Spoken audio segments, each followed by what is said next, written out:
نبی والے نبی سے بڑھا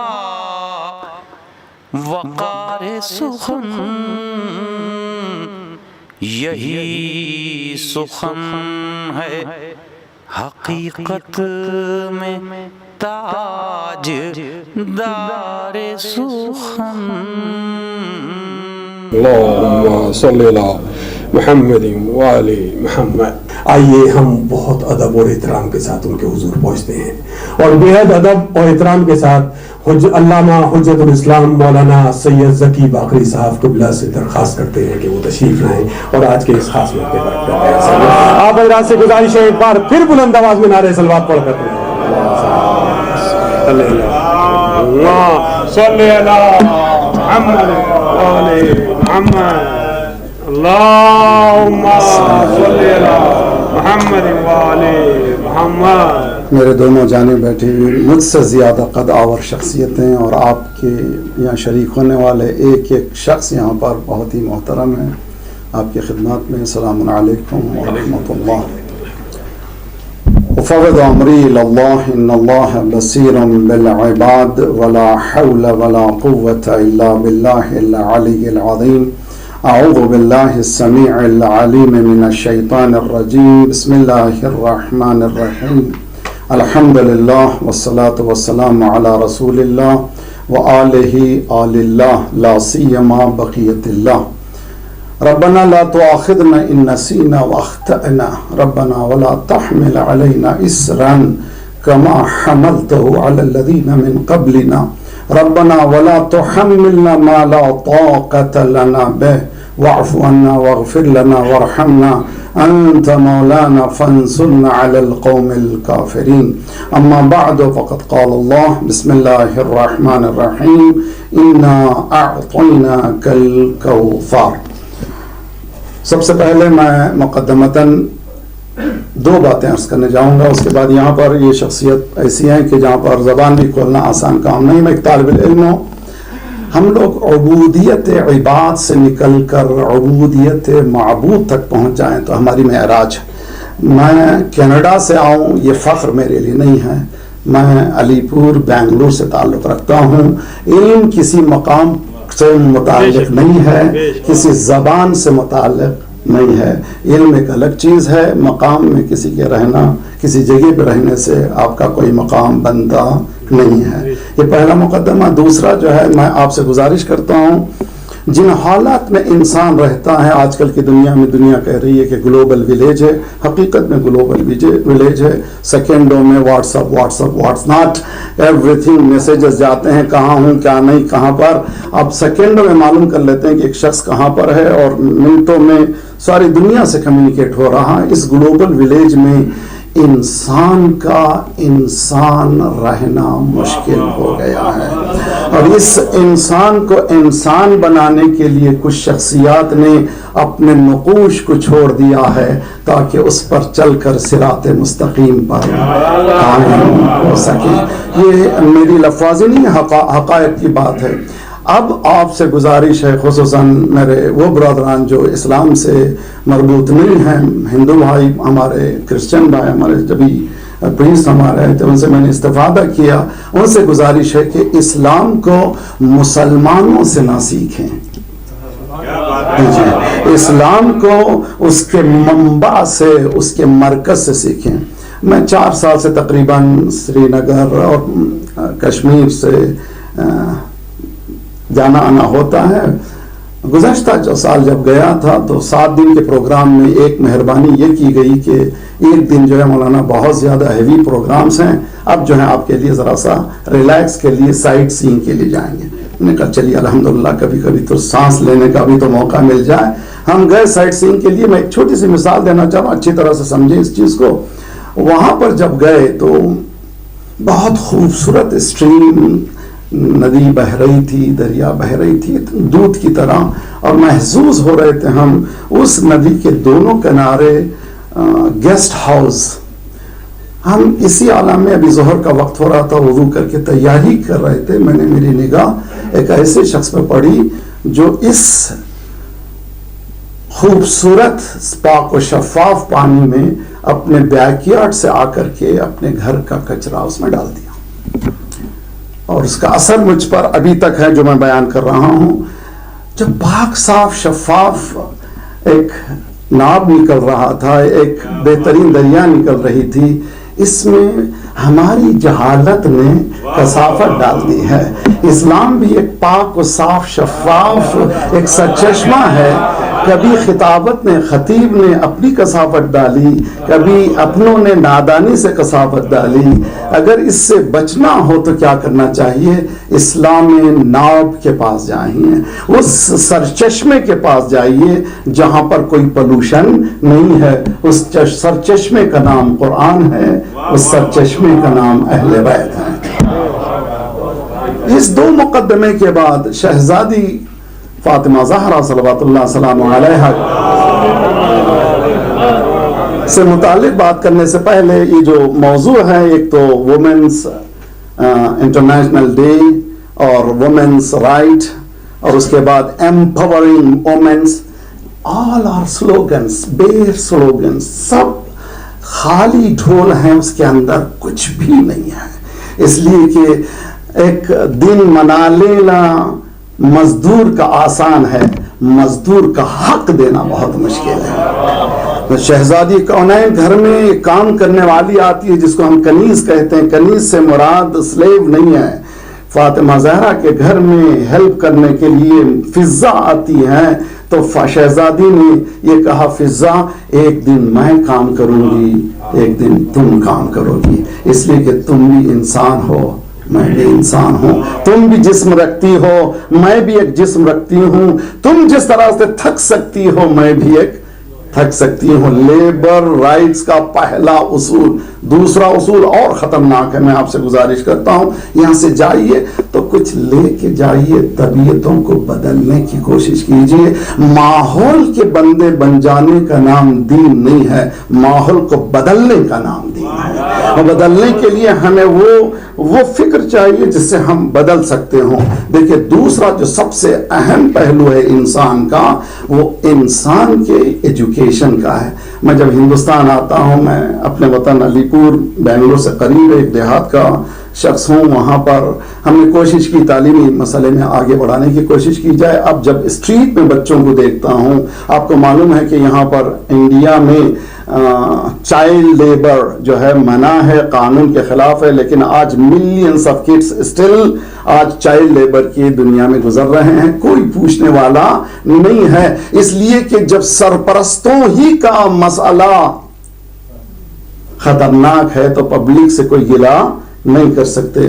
تو سب سے اہم مسئلہ شہزادی نے جو بتایا وہ یہ کہ فضہ تو میرے پاس آئی ہو، ایک دن تم کام کرو گی، ایک دن میں کام کروں گی۔ دوسرا اہم مسئلہ فضہ کے ایجوکیشنل پہلو کا ہے، توجہ کا طالب، بہت ہی اہم مسئلہ ہے کہ گھر میں کسی کو کام کے لیے رکھ دینا آسان ہے، لیکن اس کے ایجوکیشن کے مثلا بہت سے گھروں میں ماشاءاللہ اللہ آپ کو دے، بھگوان آپ کو اور دے، گھر میں کام کرنے والیاں ہوتی ہیں کسی بھی مذہب کی کیوں نہ ہو۔ کتنے ہم لوگ ہیں اپنے کام کرنے والوں کو اسکول بھیجیں، یا کم از کم گھر ہی میں اتنی تعلیم دے دیں کہ جس مذہب پر تم عمل کر رہے ہو، کام کر رہے ہو، اس کو سمجھنے کی کوشش کرو۔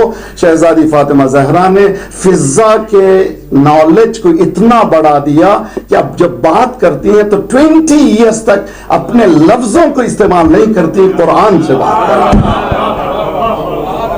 یہ دو پہلو بہت اہم پہلو ہیں، امید ہے کہ ہم لوگ ان پہلوؤں پر ذرا کام کرنے کی کوشش کریں گے، جس سے ہم ہندوستان کی تقدیر بدل سکتے ہیں، گلوب کی تقدیر بدل سکتے ہیں۔ جس گھر کے اندر آپ کے اندر جو کام کر رہا ہے، اس کے پاس آپ کے پاس اس کی دو ذمہ داریاں ہیں۔ اگر آپ سرپرستی رکھتے ہیں، اس کے جسمانی حقوق کو بھی ادا کیجئے، اس کے روحانی حقوق کو بھی ادا کیجئے۔ یہ پہلا مرحلہ۔ اب آئیے آگے بڑھ کر کسی بھی شخصیت کو پہچاننے کے لیے سرکمسٹانسز کو سمجھنا بہت ضروری ہے۔ کسی بھی ہسٹری کی میں نہیں سمجھتا شہزادی کے لیے کسی کو بھی سمجھ نہ ہو تو فوراً ڈیسیشن مت لیجئے، گو ڈیپ. ڈیپ جاننے کے لیے قرآن بہت ہی خوبصورت کتاب ہے، اور امید ہے کہ جو نان مسلمس ہیں اس کو بھی پڑھیں. کہیں پر قرآن یہ نہیں کہتا جس طرح سے آج آئسس کہہ رہی ہے، داعش کہہ رہی ہے قتل کرو، خون بہاؤ. خون بہانے کا نام دین نہیں ہے، خون دینے کا نام دین ہے. اگر عقل اور حدود شریعت میں سامنے رکھا جائے، دین میں اس طرح کی کوئی تربیت کسی بھی مذہب نے نفرتوں کی نہیں دی ہے. اس کو دیکھ کر آپ مذہب نہ سیکھیں بلکہ اصل ان لوگوں کو دیکھیں جنہوں نے مذہب کی تعلیم دنیا کے سامنے پیش کی ہے. عزیزان گرامی، قرآن سرکمسٹانسز آف دی گلوب کو پیش کرتا ہے. کیا تھی سرکمسٹانسز؟ فی دلال مبین، اٹر ڈارکنس، گھپ اندھیرا.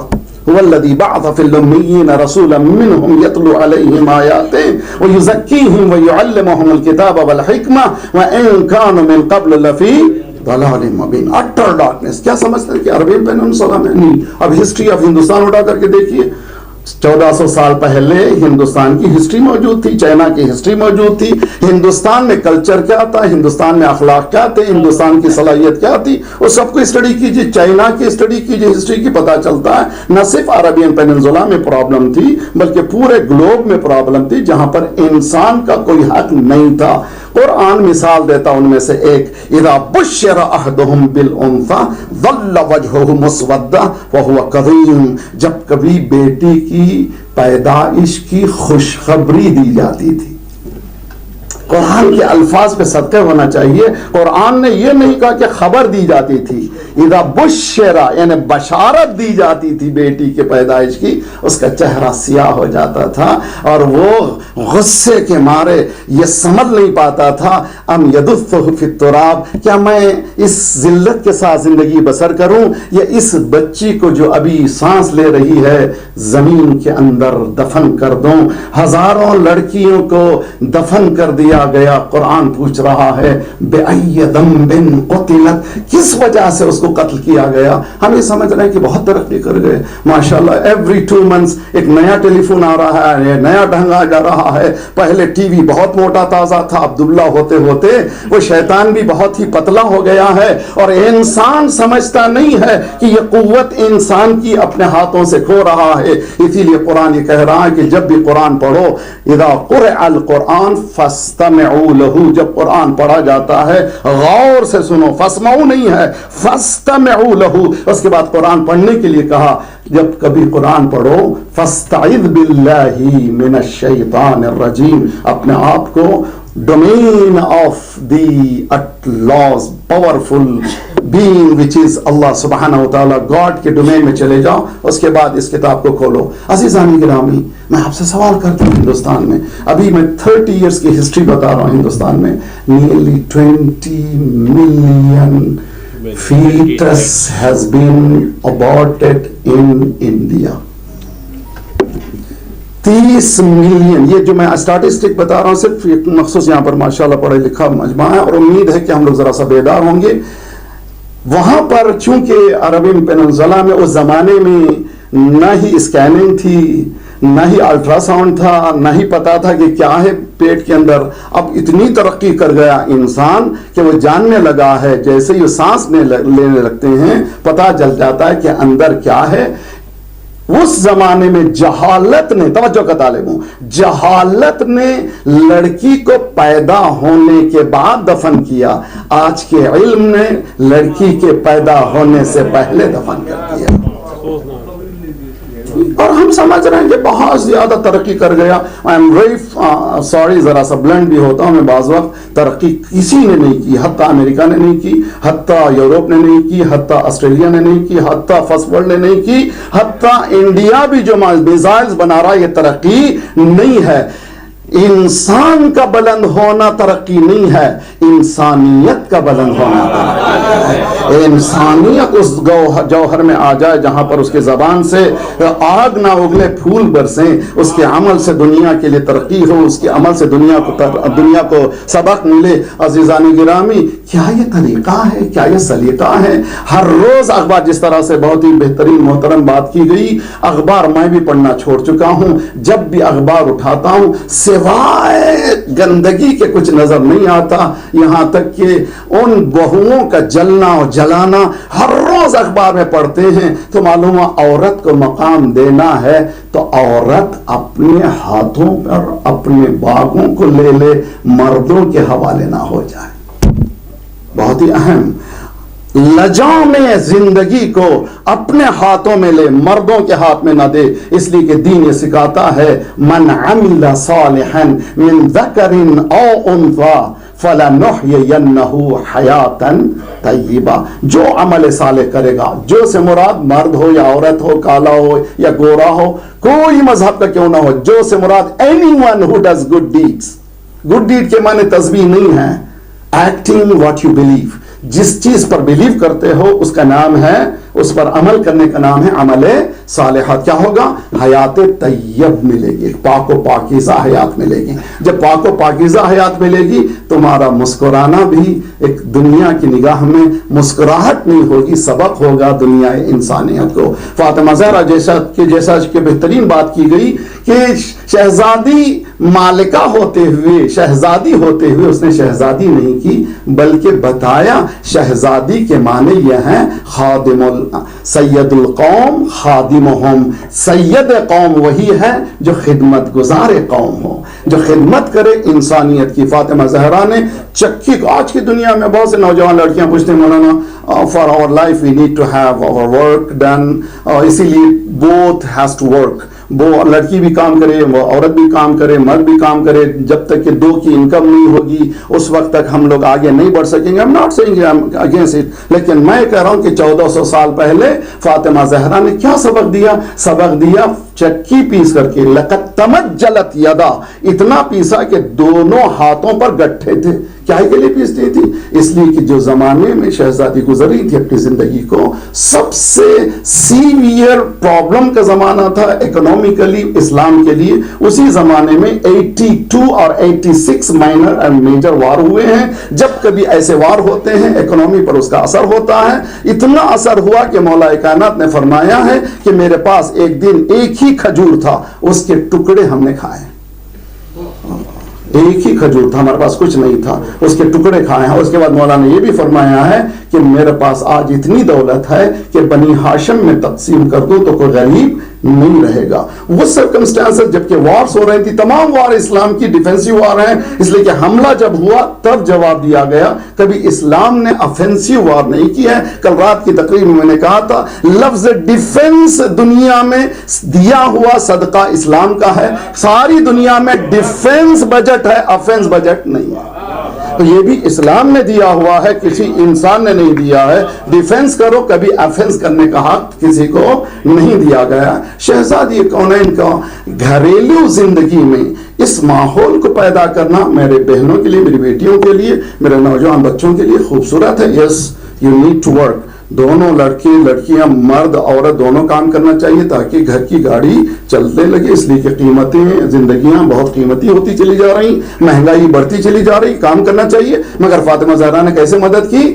گھر میں بیٹھے ہوئے وہ فاطمہ جس سے پوچھا گیا عورت کی عظمت کیا ہے، عورت کی عظمت یہ ہے کہ وہ نامحرم کو نہ دیکھے، نامحرم اس کو نہ دیکھے۔ وہی بی بی کیا کر رہی ہے؟ چکی پیس رہی ہیں، اس کی مشکل کشائی کر رہی ہیں جو کائنات کا مشکل کشا ہے۔ یہ بتا رہی ہیں کہ اگر عورت چاہے تو مرد کی وہ شخص جو وہ خود کائنات کی مدد کر سکتا ہے، اس کی مدد کر کے بتایا۔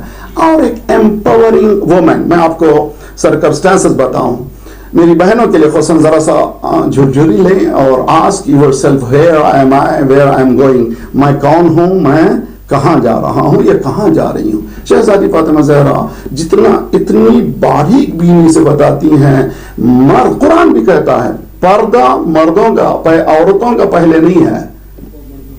پورا قرآن اٹھا کر دیکھیے، پہلے قرآن کہتا ہے کہ مردوں کو کہ لوور یور گیز، تم اپنے آنکھوں کو نیچی کرو. تو مرد پردہ کرے, کیا کرے, آنکھوں کو نیچی کرو. چونکہ مرد فطرتاً خراب ہے, اللہ نے کہا یہ عورت سمجھ, یہ مرد جو ہے اپنی آنکھوں کو روک نہیں سکتا, بہتر ہے کہ تو چادر پہن لے تاکہ تو بچ سکے اس شیطانی تیروں سے. حدیث میں سرکار رسالت میں فرمایا ایک نامحرم کی نگاہ شیطانی تیر ہے. اسی لیے کسی مومنہ نے کہا ہے میں حجاب اس لیے کرتی ہوں تاکہ تیروں سے بچ جاؤں, پھر مجھے میک اپ کی ضرورت نہ پڑے. بہترین خوبصورت ہے طریقہ ہے.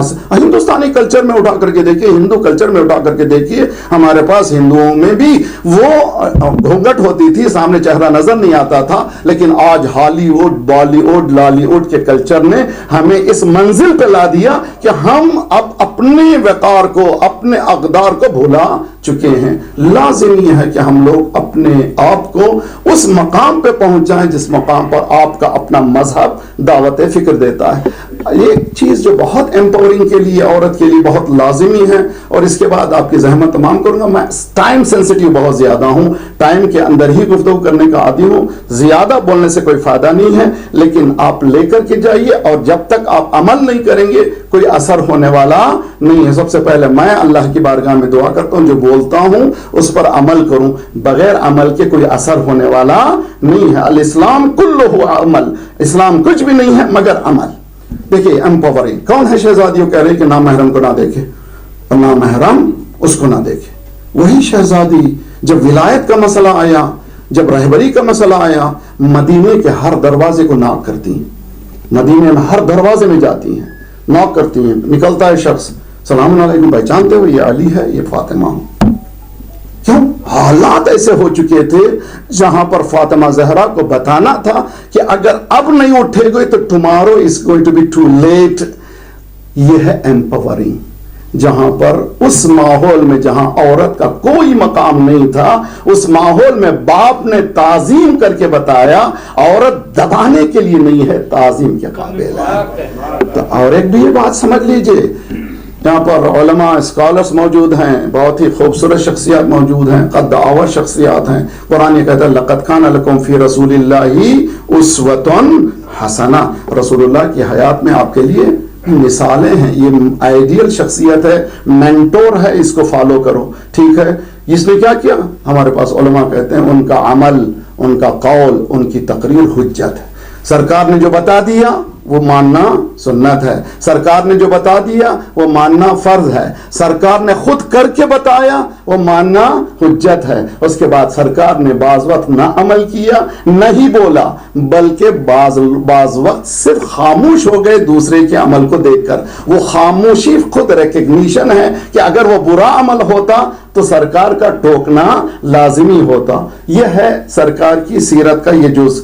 وہاں سرکار مرد تھے, عورت تو نہیں تھے. مردوں کے لیے قولی تبلیغ ہوئی, فعلی تبلیغ ہوئی اور تقریری تبلیغ ہوئی. اب ضرورت تھی عورتوں کے لیے کوئی ایسی شخصیت ہو جو قولی تبلیغ کرے, فعلی تبلیغ کرے اور تقریری تبلیغ کرے. کون کرے؟ اس لیے سرکار نے فرمایا فاطمہ تو بضعۃ منی, فاطمہ میرا ٹکڑا ہے. میرا کون ہے؟ وما محمد الا رسول. میرے سے مراد آپ شخص سے محمد نہ سمجھو, محمد نہیں ہے مگر رسول ہے.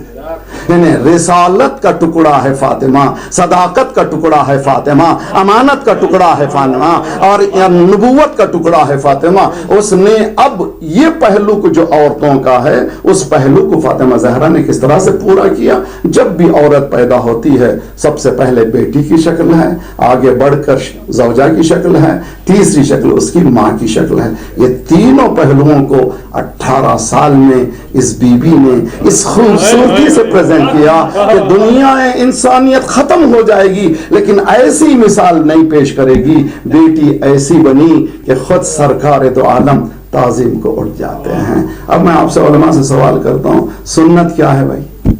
سنت کس کو کہتے ہیں جی؟ سنت عمل رسول کو کہتے ہیں. آج کسی مولوی میں یہ دم نہیں ہے یہ کہے کہ باپ کا بیٹی کے احترام کے لیے کھڑے ہو جانا سنت ہے, نہیں کہتے. تو معلوم ہوا یہ احترام جو ہو رہا تھا بیٹی کی حیثیت سے نہیں تھا, وہ جو نبوت کا حصہ پورا ہو رہا تھا اس نبوت کے حصے کو پورا کرنے والی فاطمہ زہرا تھی. لازمی تھا کہ وہ ایکول پارٹنر کا احترام کرے. جیسے سی ای او بیٹھا ہوا ہے, چائے لانے والا چائے لاتا ہے, دروازہ کھولنے والا کھولتا ہے, ہزاروں آتے جاتے ہیں, وہ پرواہی نہیں کرتا, اپنا کام کرتے بیٹھا ہے. لیکن اگر کوئی پیرلل سی ای او آ جائے تو فوراً استقبال کے لیے اٹھ جاتا ہے. یہی فاطمہ زہرا ہے. فاطمہ زہرا بیٹی کی حیثیت سے نہیں بلکہ وہ عملی دنیا میں عورتوں کو وہ تبلیغ کیا تھا کہ شہزادی فاطمہ کا احترام رسول اللہ پر فرض ہو گیا تھا. رسول اللہ نے احترام کر کے بتایا کہ اس بیٹی کا احترام کریں, اور یہ بتا دیا دنیا والوں کو یاد رکھو اگر تم چاہتے ہو ایمان تمہارا باقی رہے, حدیث سنا رہا ہوں, جتنا ایمان میں اضافہ ہوتا چلا جائے گا, سرکار کی حدیث ہے, جتنا ایمان میں اضافہ ہوتا چلا جائے گا اتنا عورت سے محبت میں اضافہ ہوتا چلا جائے گا. کہیں پر نہیں ہے, کسی پر کسی لیڈر کے پاس جائیے ایسی چیزیں بتائی نہیں گئی ہیں جو 1400 سال پہلے بتا چکا ہے, اور وہ پھر بتانے والا کوئی نہیں ہے. اس لیے کہ جو کہہ دیتا وہ حرف آخر الیوم اکملت لکم دینکم, وہ جو بتایا کامل بتایا اکمل بتایا, اور بتانے کے بعد اس میں امینڈمنٹ کی کوئی گنجائش نہیں ہے. لن تجد لسنت اللہ تبدیلا, لن تجد لسنت اللہ تحویلا. عزیزان گرامی, فاطمہ زہرا نے بیٹی کی حیثیت سے وہ کام انجام دیا کہ باپ تعظیم کر رہا ہے. زوجہ کی حیثیت سے وہ کام انجام دیا. جب آخری لمحات آئے فاطمہ زہرا نے سے مولا کائنات نے کہا فاطمہ میں تم سے شرمندہ ہوں, مجھے کہنے دیجیے. علی وہ جب مسلح پہ جاتا ہے تو مسلح شرمندہ, جب میدان جہاد میں جاتا ہے تو میدان جہاد شرمندہ, جب سخاوت کرتا ہے تو سخاوت شرمندہ, جب عبادت کرتا ہے تو عبادت شرمندہ. کائنات علی کی شرمندہ, لیکن علی فاطمہ کے پاس آتا ہے کہتا کہ میں تم سے شرمندہ ہوں. یعنی بتایا عورتوں کو کہ تم ایسی زندگی بسر کرو کہ جاتے ہوئے تم شوہر کی شرمندہ نہ رہو بلکہ شوہر تمہارا شرمندہ رہے. یہ کون سا وقار ہے, یہ کون سا سلیقہ ہے, اس کا ڈھونڈنا, اس کا سمجھنا, اس پر چلنا ہم سب پر فریضہ ہے, اور ہم سب کا فریضہ ہے کہ ان راہوں کو اختیار کر کر انسان بن سکے. تیسرا مرحلہ بچوں کا. اللہ رکھے بہتوں کو خدا نے دولت دی ہے, ان کی دولتوں میں اضافہ ہوتا رہے, لیکن دولت بٹوریے نہیں, بٹورنے کا نام دولت نہیں ہے, حلال کمانے کا نام دولت ہے. حلال کمانے والا آسان کام نہیں کرتا, بلکہ حدیث میں ہے کہ رزق کے 70 جز ہیں, سب سے افضل جز حلال کمانا ہے. حلال کمانا یعنی کسی سے لوٹنے کا نہیں ہے, لٹا دینے کا نام ہے. حلال کمانا آسان کام نہیں ہے. فاطمہ زہرا کا تیسرا پہلو اس طرح سے کامیاب رہا جس کو ماں کہتے ہیں. کتنے ہم لوگ ہیں ابھی 2 سال 3 سال کا بچہ ہوا, کس کے حوالے ہو گیا ابھی وہ بچہ؟ ڈے کیئر کے حوالے ہو گیا, یا پیدا ہوتے ہی آیا کے حوالے ہو گیا. جیسا جس گھر میں گیا ویسے ہی سیکھے گا, اس سے ہٹ کر نہیں. لیکن فاطمہ زہرا نے بتایا میں مالک کائنات ہوں. سلمان کہتے ہیں کہ میں نے ایک دن دیکھا شہزادی چکی پیستے پیستے آرام کر رہی تھی, مگر چکی خود بخود چل رہی تھی اور جھولا خود بخود چل رہا تھا. میں تعجب سے سرکار سے پوچھا بتا, رسول اللہ نے فرمایا تم جانتے نہیں ہو اس وقت ملائک آئے ہوئے ہیں جو چکی کو پیس رہے ہیں اور جھولے کو جھلا رہے ہیں. شہزادی اگر آپ کے پاس اتنا پاور ہے کہ ملائک بلا سکتی ہیں تو ہر وقت ملک کو بلا لیجئے. شہزادی کہیں گی ہر وقت بلا لوں گی تو ایک غریب کے لیے نمونہ کیسے بنوں گی, توجہ کا طالب ہوں, ایک یتیم کے لیے ایک بےکس کے لیے نمونہ کیسے بنوں گی. مجھے نمونہ بننا ضروری ہے, مثال بننا ضروری ہے, مینٹور بننا ضروری ہے. ماں کی خدمت بچوں کے لیے اس طرح سے کی. مجھے کہنے دیجئے جب ہمارے یہاں بچے ہوتے ہیں تو ہم کیا کہتے ہیں؟ انوسینٹ, معصوم. ابھی پیدا ہوا معصوم بچہ ہے, 1 سال کا معصوم, 2 سال کا معصوم, 3 سال کا معصوم, 4 سال کا معصوم. 5 سال کے بعد ذرا سا جھجک جاتے ہیں کہ اب معصوم کہیں بھی یا نہ کہیں, اس کی عصمت کو کس نے چھین لیا؟ اس کی عصمت کو، اس کی پیورٹی کو کس نے چھین لیا؟ تو معلوم ہے ماحول نے اس کی پیورٹی کو چھین لیا. سب سے پہلے چھیننے والا پیرنٹس ہیں. بچہ ٹیلی فون بج رہا ہے، جیسے ہی ٹیلی فون اٹھایا باپ اور سمجھ رہے ہیں کہ اسمارٹ ہیں، بہت ہی چالو ہو گئے ہیں، بہت ہی چالاک ہو گئے ہیں. یہ چالاکی نہیں، یہ بدبختی ہے. اس معصوم کو جس کے پاس جھوٹ بولنا نہیں آتا ہم نے جھوٹ سکھا دیا. اسی لیے لازمی ہے کہ عملی میدان میں ہم لوگ ایسے کام نہ کریں. شہزادی کونین نے دونوں بچوں کو، توجہ، آدم کو بھی ذات پروردگار نے کہا آدم یہ چیلنج ہے، بچوں کو دے رہا ہوں، معصوم واپس دے دو. نوح تم کو بچوں کو دے رہا ہوں، تم معصوم بچوں کو حوالے کر دو. ابراہیم بچوں کو دے رہا ہوں، ابراہیم حوالے کر دو. موسیٰ تم حوالے کر دو، عیسیٰ تم حوالے کر دو. اس چیلنج کو پورے نبیوں نے پیچھے ہٹ کر کہا ہم یہ چیلنج پورا نہیں کر سکتے. ایک مرتبہ شہزادی فاطمہ زہرا آگے بڑھی، اے پروردگار اس چیلنج کو میں لوں گی، گود میں معصوم لوں گی، معصوم لوں گی. دنیا کے سامنے عصمت مطلقہ نے دنیا کے سامنے پیش کر دیا. یہ حسن و حسین کی زندگی ایسی عصمت والی ہے کہ ان کی عصمت کا کوئی جواب نہیں دے سکتا. عزیزان گرامی، میں آپ سے یہاں سے نکلتے ہوئے ایک ہی گزارش کروں گا. سب سے پہلے دین کو منبع سے لیجئے، دوسرا دین کو جتنا سمجھ رہے ہیں اتنا عمل کرنے کی کوشش کیجئے. بغیر عمل کے ہماری یہ باتیں کوئی حقیقت نہیں رکھتی. ذات پروردگار نے آواز دی، بسم اللہ الرحمن الرحیم، انا اعطیناک الکوثر فصلی لربک وانحر انا شانئک هو الابتر. مفسرین برادران اہل سنت کی تفسیریں اٹھائیے، برادر ہمارے شیعوں کی تفاسیر اٹھا کر کے دیکھیے. اس میں انا اعطیناک الکوثر کی تفسیر میں کہتے ہیں خیر کثیر، یعنی کثرت سے خیر. اس کا جو خلاصہ ہے فاطمہ زہرا ہے. اے رسول تم کو ہم نے فاطمہ دیا ہے. اب فاطمہ دیا ہے، پورے قرآن میں اقیم الصلاۃ ہے، کہیں نماز پڑھو نہیں ہے، یہاں پہ کہا سلو. اب ذرا چونکہ اللہ نے یہ بڑی خیر کثیر دی ہے، اب تم اس کے لیے شکرانے میں 2 رکعت ادا کرو اور اس کی عبادت کو ذات پروردگار کی. وَإِنَّ شَانِئَكَ هُوَ الْأَبْتَرُ، جو اس بی بی کی شان میں گستاخی کرے گا. یہ رسول اللہ جب چلتے تھے کہتے تھے ابتر. ابتر عربی میں کہتے ہیں جس کا کوئی نرینہ یعنی بیٹا نہ ہو، اس کو کہتے ہیں ابتر. رسول اللہ جاتے تھے تو کہتے تھے ابتر ابتر ابتر. رسول اللہ کو ذات پروردگار نے تسلی دی، گھبرانا نہیں، سب کی نسلیں بیٹوں کے ذریعے سے جاتی ہیں، تیری نسل بیٹی کے ذریعے سے جائے گی.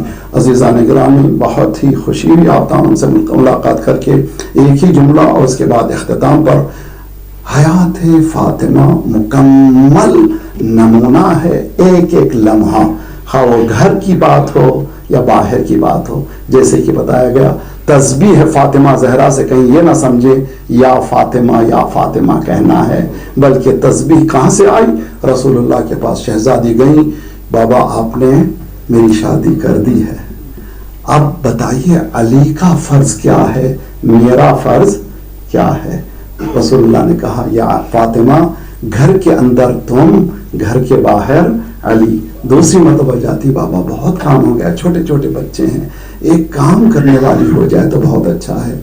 رسول اللہ نے فرمایا بیٹی تم کو ایسی چیز دے رہا ہوں جس کے بعد کوئی ہیلپر کی ضرورت نہیں پڑے گی. مگر فرض کیجئے کہ آج کے زمانے آپ کی بیٹی آئے بولے بابا بہت کام ہو گیا ہے، تو آپ کہیں گے ذرا سا جاؤ بھائی ایک واشنگ مشین ڈال دو.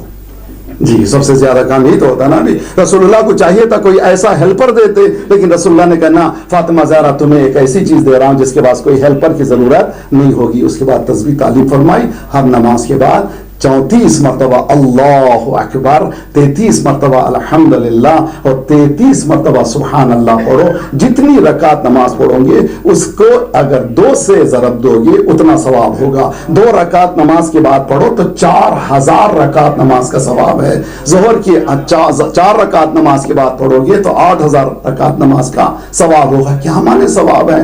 انسان کی زندگی کا سب سے بڑا جو سب سے بڑا بدبخت جو حالت ہے انسان کی وہ انسان کا اپنا وجود ہے. میں، میرا وطن، میں، میرا مال، اس کو ختم کرنے کے لیے پہلی چیز جس کی ضرورت ہے اللہ اکبر ہے. میں کچھ نہیں ہوں، ذات پروردگار اکبر ہے. اس کے بعد تعریف اگر ہو سکتی ہے تو یہ تعریف میں بھی جو بیان کر رہا ہوں، مولا کائنات نے فرمایا ہے یہ جو شہرت زبان سے لوگوں کی جاری کر رہے ہو یہ میں نہیں ہوں، یہ تو جاری کر رہا ہے. اگر کوئی خطیب یہ سمجھ جائے کہ کوئی واہ واہ کر رہا ہے، کوئی سمجھ رہا ہے، تو یہ اس کی عطا نہیں ہے، ذات پروردگار کی عطا ہے. یہ توحید کا وہ رخ ہے جس کو ہم سمجھنا چاہیے. اور تیسرے مرحلے میں سبحان اللہ کسی کی نہیں، تسبیح و گلوری بھی تو اللہ. اس کے بعد جب اٹھیے تو آپ میں وہ ہلکا پن، وہ آسانی، وہ نفس میں اطمینان ملے گا جس میں دنیا کیا لے رہی نہیں ہے بلکہ میں کیا دنیا کو دے رہا ہوں. والسلام علیکم ورحمۃ اللہ. سبحان اللہ، سبحان اللہ، سبحان اللہ. یہ تھے علامہ حجت الاسلام مولانا سید ثقیب آخری صاحب جو ابھی خطاب فرما رہے تھے. حضرات آئیے اس سلسلے کو آگے بڑھاتے ہیں، اور اب میں بے حد ادب اور احترام کے ساتھ آج کی اس محفل کے مہمان خصوصی عزت مآب عالی جناب سید صدق رضی صاحب سے درخواست کرتا ہوں کہ اس موقع پر اپنے خیالات پیش کریں. سید صدق رضی صاحب.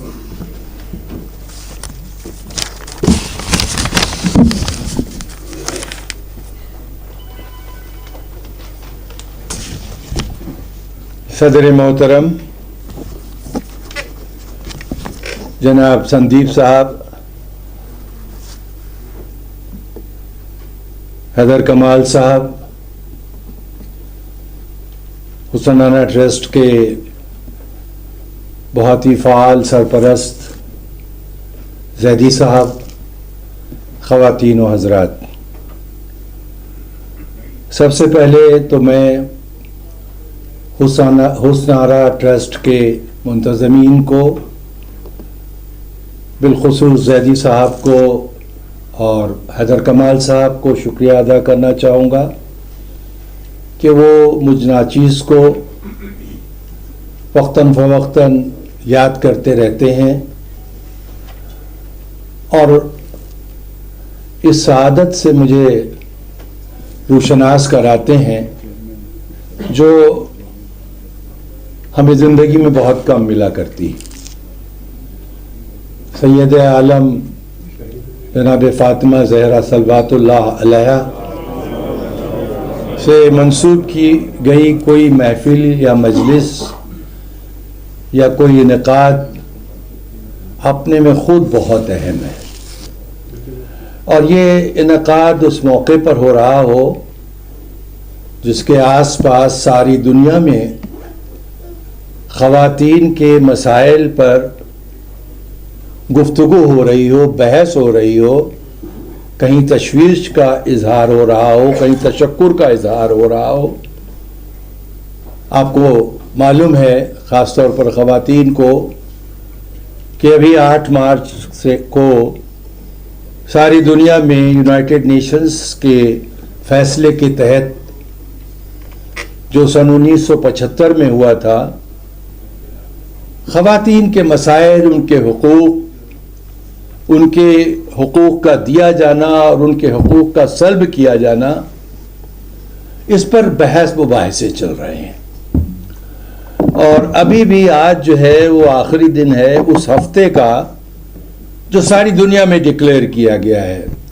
سن 1975 میں یونائٹڈ نیشنز نے یہ طے کیا کہ ہم ایک تاریخ مقرر کرتے ہیں ملکوں کی سہولت کے لحاظ سے، جب سال بھر میں ایک بار وہ دنیا کے خواتین کے مسائل کو اپنے اپنے ملک کے سیاق و سباق میں اس پر گفتگو کریں، تجاویز پیش کریں، اور پھر دھیرے دھیرے یہ ایک پورے ہفتے کے لیے جس میں ثقافت، کلچر، ادب، لٹریچر، لٹریسی اور جملہ جو مسائل ہیں سماج کے اور سوسائٹی کے اور معاشرے پر، ان پر بات چیت ہوتی رہے، اور ایسا ہو رہا ہے. آپ جانتے ہیں کہ دوسری جنگ عظیم اور اس سے پہلے پہلی جنگ عظیم ورلڈ وار فرسٹ اور ورلڈ وار سیکنڈ میں خواتین کی طرف سے جیسے ریزسٹنس موومنٹ تو پوری طرح سے نہیں کہیں گے، لیکن اس کے خلاف آواز اٹھانے کا جو کام کیا اور جس سے بہت سے ممالک میں پر اثر پڑا، ان کے تصورات، ان کے خیالات پر اثر پڑا، تو سب سے پہلا مرکز جو جنگ کے خلاف کھڑا ہوا، جو سب سے پہلا محاذ جنگ کے خلاف بنایا گیا، وہ خواتین کا تھا۔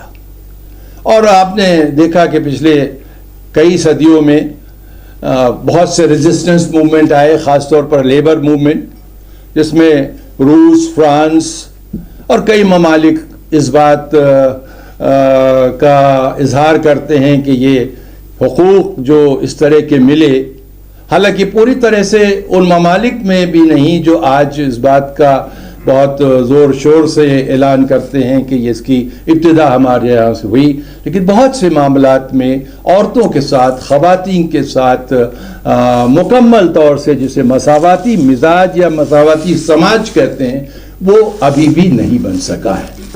یہ اچھی بات ہے کہ اس کے لیے کاوشیں ہو رہی ہیں، کوششیں ہو رہی ہیں، لیکن اس کے باوجود بھی سماج میں دو حصوں میں انسان بٹا ہوا ہے، ایک عورت کی صورت میں اور ایک مرد کی صورت میں۔ اور یہ مان کے چلا جاتا ہے کہ جب سن 1975 میں یونائٹڈ نیشنز یہ فیصلہ کرتی ہے کہ ہمیں ایک دن منانا چاہیے اپنے 365 دنوں میں جو مخصوص طور پر عورتوں کے مسائل سے منسوب کیا جائے، تو اس کا مطلب ہے کہ مسائل ابھی باقی ہیں۔ انسان کے مرد ہونے کے مسائل دوسرے ہیں اور انسان کے عورت ہونے کے مسائل دوسرے ہیں۔ اور جو میں انسان کا لفظ استعمال کر رہا ہوں تو مخلوق الہیہ میں انسان کا درجہ اگر کسی نے عورتوں کو دیا ہے تو وہ مذہب اسلام ہے، جس نے سب سے پہلے یہ تصور پیش کیا کہ خواہ عورت ہو یا مرد، اللہ کی نظر میں دونوں برابر ہیں۔ جبکہ اور اقوام اور مذاہب، اس سے پہلے ان کا میں نام لے کے تذکرہ نہیں کرنا چاہوں گا، دانشوروں کا مجمع، خصوصی مجمع ہے، وہ جانتے ہیں کہ عورت کے بارے میں کس کس طرح کے تصورات بلند کیے گئے ہیں۔ لیکن ٹھیک ہے، تبدیلی آئی، اور اس میں کوئی شک نہیں کہ جب انسان نے اپنے دوسرے صنف کو موقع دیا ہے تو اس نے اپنا لوہا منوایا ہے، چاہے وہ آج کے ماڈرن زمانے کی آپ ان تمام، چاہے وہ وزیر ہوں، چاہے وہ صدر ہوں، یا ملک کے کسی اور اہم عہدوں پر فائز ہوں، چاہے وہ تعلیم کے معاملے میں ہو، چاہے وہ تعلیم میں مخصوص تعلیم ڈاکٹری کی ہو، انجینئرنگ کی ہو، پائلٹ کی ہو، ہوا میں جانے کی ہو، اسپیس میں جانے کی ہو، آسمان میں پہنچنے کی ہو، آسمان کو چھونے کی ہو، چاند میں پہنچنے کی ہو، عورت بالمقابل مرد کے کہیں بھی پیچھے نظر نہیں آتی۔ تو یہ تبدیلی کی ابتدا کئی صدیوں کے ایک زبردست مطالبے کے بعد یہ ہوئی کہ انسان نے سمجھا، جیسے اپنے ملک میں ہے کہ بھئی اپنے یہاں اگر آپ دیکھیں تو 50% خواتین ہیں، لیکن اب اس 50% کا ہیومن ریسورس جو ہے، جیسے ہیومن ریسورس منسٹری جو ہے وہ اسے ڈیل کرتی ہے، ہم کس حد تک اس کو پا رہے ہیں، یہ ایک بڑا سوال ہے، اور اس موقع پر اس پر زیادہ میں کوئی روشنی نہیں ڈالنا چاہوں گا۔ لیکن میں یہ کہنا چاہوں گا کہ یہ پچھلی 19 اور 20 کی جو صدی ہے وہ عورتوں کے حصولیابی کے لحاظ سے بہت بڑی صدی مانی جاتی ہے، جس میں مختلف جو ہماری زندگی کے میدان ہیں ان میں عورتوں نے اپنا بہت اچھا پرفارمنس کیا ہے، جس کا میں تذکرہ ابھی آپ کے سامنے کر چکا ہوں۔ لیکن ایک بات میں عرض کرنا چاہوں گا کہ جنگ ہو یا امن ہو، جنگ ہو، قدرتی آفات ہوں، دنگے اور فساد ہوں، فرقہ وارانہ فسادات ہوں یا وہ مذہبی فسادات ہوں، کوئی بھی سماج میں ہنگامہ پیدا ہوتا ہے تو سب سے زیادہ خاتون جو ہے اس سے متاثر ہوتی ہے، سب سے زیادہ عورت اس سے متاثر ہوتی ہے، اور سب سے زیادہ بچے اس سے متاثر ہوتے ہیں۔ اس لیے جب ہم عورتوں کے مسائل کے اوپر ایک توجہ دلانے کی کوشش کر رہے ہیں اور معصوم عالم کو اپنے ایک سہارا بنایا ہے ان تک پہنچنے کے لیے، تو یقینی طور پر ہمیں اس پر توجہ دینی ہوگی کہ جنگ اور امن میں کون بہتر ہے عورتوں کے لیے. اور اسی لیے مرد جنگ چاہتا ہے لیکن عورت جنگ کی مخالفت کرتی ہے، اور اس کا جو ریزسٹنس ہے وہ ہمیشہ نقص امن کے خلاف ہے. سماج میں اس طرح کا جو رد و بدل ہوتا ہے اس کے خلاف ہے، لیکن ہم اس کی طرف پوری طرح سے توجہ نہیں دیتے. اور اس میں کوئی شک نہیں کہ امن کا زمانہ ہو یا امان کا زمانہ ہو. امن کے زمانے کو شاید ہم یہ سمجھ بیٹھے ہیں کہ جب لڑائی نہ ہو تو وہی امن ہے، لیکن عورت کے لیے ہمارے اور آپ کا جو ایک سادھارن امن ہے وہ غیر امنی کا اور نقص امن کا اندیشہ بھی پیدا ہو جاتا. آج کے جو حالات ہیں اس کو میں روشنی ڈالنا چاہوں گا، لیکن آپ جانتے ہیں کہ کس طرح سے کن صعوبتوں کا، کن لعنتوں کا، کن پریشانیوں کا ہماری خواتین کا مقابلہ. اور یہ صرف ایک ہندوستان سے تعلق رکھنے والی بات نہیں ہے، دنیا کے سیاق و سباق میں آپ دیکھیے تو کہیں کم کہیں زیادہ وہ ممالک جو عورتوں کے حقوق کی ترجمانی کرنے کی بات کرتے ہیں اس میں بھی ابھی برابر کے وہ درجات نہیں مل پائے جو شاید ہمارے ملک میں آزادی کے بعد عورتوں کو دے دیے گئے. میں کوئی اس طرح کا تقابل نہیں کر رہا ہوں کہ ہمارے ملک میں زیادہ اچھا ہے، مسائل تو مسائل ہیں. جب ہم خاتون جنت کا نام لے کر عورتوں کے مسائل پر توجہ دے رہے ہیں تو یہ بین الاقوامی معاملہ بن جاتا ہے. یہ صرف ایک مذہب اور ایک ملک اور ایک فرقے اور ایک خطے سے تعلق نہیں رکھتا، کیونکہ خاتون جنت جناب فاطمہ زہرا صلی اللہ علیہ کی زندگی ایک ایسی پاک اور مطہر زندگی ہے جو ساری دنیا کی خواتین کے لیے ایک مظہر بن سکتی ہے ان کی زندگی میں پسماندگی سے اٹھ کر ایک نئے سماج میں جوڑنے کی. جو ریلیونس ہے جناب فاطمہ زہرا صلوات اللہ علیہ کا وہ آج بھی اسی طرح بنا ہوا ہے، کیونکہ آپ جناب فاطمہ کی زندگی کی طرف توجہ فرمائیے.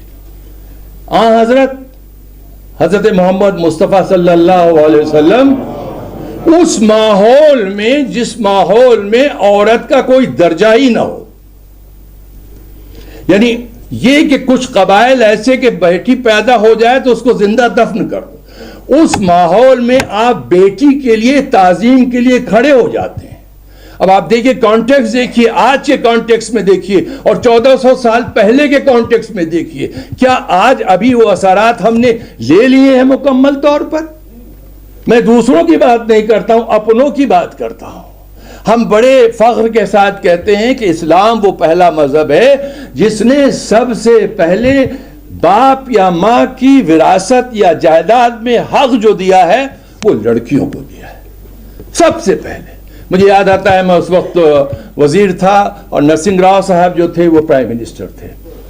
ایک کیبنٹ کی میٹنگ ہو رہی تھی اور ہماری ایک ساتھ کی کولیگ تھی، انہوں نے کچھ اس طرح کا اعتراض کیا تو انہوں نے کہا کہ نہیں آپ جانتے نہیں، آپ نے پڑھا نہیں، مسلم لا آپ نے نہیں پڑھا. اس لیے کہ مسلم لا میں دنیا کے اندر جو سب سے پہلا پرسنل لا ہے وہ مسلم لا ہے جس میں حق دیے. لیکن میں بڑی معذرت کے ساتھ کہنا چاہوں گا کہ شاید ہمیں بہت کم لوگ ایسے ہوں گے جو اپنی جائیداد کی وراثت میں وہ حصہ جو قرآن نے اور جو ہماری شریعت نے فکس کیا ہے لڑکیوں کے لیے کیا وہ دے دیتے ہیں.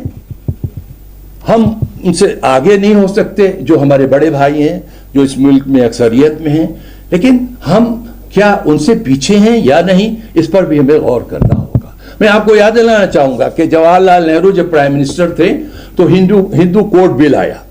اس ہندو کوڈ بل میں یہ خاص بات اظہار کی گئی جو بعد میں قانون بن گیا کہ 50% جو جائیداد کا ورثے کا حصہ ہے وہ لڑکیوں کو جائے گا.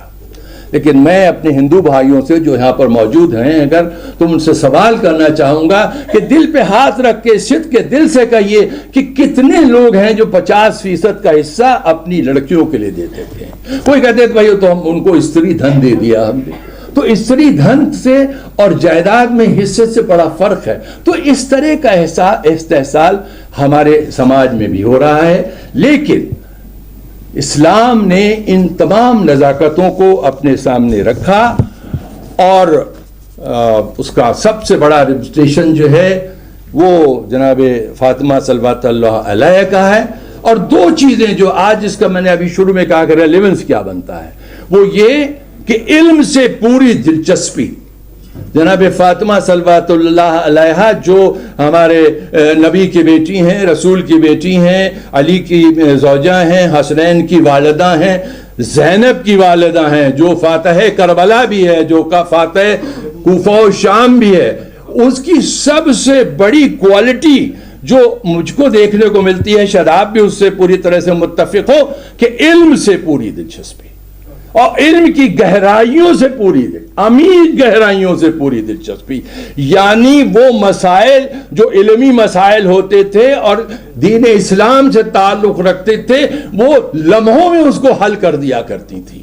شاید اس پہلو پر ہم کم توجہ دیتے ہیں. ہم یہ ضرور کہتے ہیں کہ علی سب سے علم کا دروازہ تھی، یقینی طور پر. آپ ہی نے تو کہا تھا کہ پوچھ لو جو کچھ پوچھنا ہے اس سے پہلے کہ میں، لیکن ان کی زوجہ اور اس تربیت کا، اس علم کا اثر اتنا زیادہ. دیکھیے انسان صرف اپنی شخصیت سے پہچانا جائے، اور جب تک وہ رہے یا اس کے کچھ دنوں بعد اس کے اثرات زمانے پر پڑیں، لیکن اپنے خاندان پر اس کے کیسے اثرات پڑے ہیں یہ سب سے زیادہ ضروری ہو جاتا ہے. اپنے معاشرے پر اس کے اثرات کیسے پڑے. تو اب کربلا کی اگر آپ تھوڑی سی توجہ اپنی اس طرف لے جائیں تو آپ دیکھیں گے کہ وہاں زینب کس کی بیٹی ہیں، ام کلثوم کس کی بیٹی ہیں، علی کی بیٹی ہیں، فاطمہ کی بیٹی ہیں، اور وہ بیویاں جو اس گھرانے کی کنیز رہ چکی ہیں. فضہ کون ہے؟ حبش کی شہزادی ہیں اور کنیز زہرا ہیں، اور وہ نظام، اس نظام سے نکل کے آئی ہیں کہ کربلا میں یزید کے دربار میں جب یہ خواہش کرتا ہے کہ میں زینب کو دیکھنا چاہتا ہوں، تو جناب زینب آپ جانتے ہیں کہ اپنے چہرے پر اپنے بال بکھرائے ہوئے ہیں، اور یہ کہا جاتا ہے کہ سامنے سے لوگ ہٹ جائیں اور میں زینب کو دیکھنا. تو ایک حبشی ملک کی رہنے والی کنیز نے کھڑے ہو کر اس طرح للکارا تھا کہ اے حبش کے سپاہیوں، کیا تمہاری حمیت مر چکی ہے کہ تمہارے سامنے تمہارے گھر کی، تمہارے گھرانے کی ایک خاتون کو کہا گیا تھا کہ فضہ کو بھی سامنے سے ہٹا دو. تو اسی وقت آپ جانتے ہیں کہ تلوار نے سونت لی تھی حبشی شہزادی. میرا کہنے کا مطلب یہ ہے کہ علم کی فضیلت آج ہمیں اپنی خواتین کو ہر طرح سے سمجھانی ہو. آج ماڈرن زمانے میں بھی اور پہلے زمانے میں ہم سوچتے ہیں 1400 سال پہلے کیا ہوگا. ارے مجھے کہنے کی اجازت دیجئے کہ ہیومن رائٹس اور وراثت میں اپنے حق کی لڑائی لڑی جناب فاطمہ زہرا نے. یہ پہلی لڑائی تھی جو اسلام کے پردے میں کسی عدالت میں جا کے لڑی گئی. یعنی یہ جناب زہرا کی جرأت اور علم کا عالم تھا، اور اپنے حق کو لینے کی تمنا تھی، حوصلہ تھا، جذبہ تھا. اسی لیے خلیفہ کے دربار میں، اس دربار میں جو عدالت بھی تھی، وہاں آپ تشریف لے گئی، جس کی تفصیل کے ساتھ میں آپ کے سامنے نہیں جانا چاہوں گا. تو میں کہنا چاہوں گا کہ آج جس جمہوری نظام میں ہم رہ رہے ہیں، وہ چاہے دنیا کا جمہوری نظام ہو یا دنیا میں کسی اور طرح کا نظام ہو، لیکن ہمارے یہاں جمہوری نظام ہے، اور یہاں حق پرستی اور حق گوئی، اور اسی کے ساتھ ساتھ اپنے حقوق کی حاصل کرنے کی ایک جنگ چل رہی ہے. اور خواتین کو بھی میں سمجھتا ہوں، اور خاص طور پر ہماری خواتین کو اس سلسلے میں آگے بڑھنا ہوگا. اور علم ہی ایک ایسا ہتھیار ہے جس سے ہم ہر اندھیرے سے لڑ سکتے ہیں. ہماری وہ مخدرات عصمت و طہارت جو چاہے کربلا میں رہی ہوں، اور چاہے مکے میں رہی ہوں، اور چاہے مدینے میں رہی ہوں، چاہے کوفے سے گزری ہوں، چاہے شام کے دربار میں ٹھہری ہوں، انہوں نے اپنی حق گوئی سے، اپنی خطابت سے، اپنے علم سے ان لوگوں کے سر نگوں کر دیے تھے جو تلوار کے متوالے تھے، خون پی کر سمجھتے تھے کہ وہ ساری دنیا کو جیت لیں گے، لیکن آج ان کا کہیں نام نہیں. میری بہنوں، میری بیٹیوں، میں سب سے ہی گزارش کرنا چاہوں گا کہ علم کا دامن اور اسی کے ساتھ ساتھ قانون شریعت کے مطابق اپنے حقوق کی لڑائی کو ہمیشہ جاری رکھنا. میں سمجھتا ہوں حضرت فاطمہ زہرا صلوات اللہ علیہا کے سلسلے میں سب سے بڑی عقیدت مندی کا اظہار یہی ہوگا. میں ان الفاظ کے ساتھ آج جو انٹرنیشنل جو ساری دنیا میں منایا جا رہا ہے، اور یہ ہمارا ایک جلسہ جو ہے ایک نمائندہ جلسہ ہے، اس کے تمام سامعین کا شکریہ ادا کرنا چاہوں گا کہ انہوں نے مجھ ناچیز کو تھوڑا سا وقت دیا اور میرے دل کے جو جذبات تھے انہیں سننے کی مہربانی فرمائی. خدا حافظ.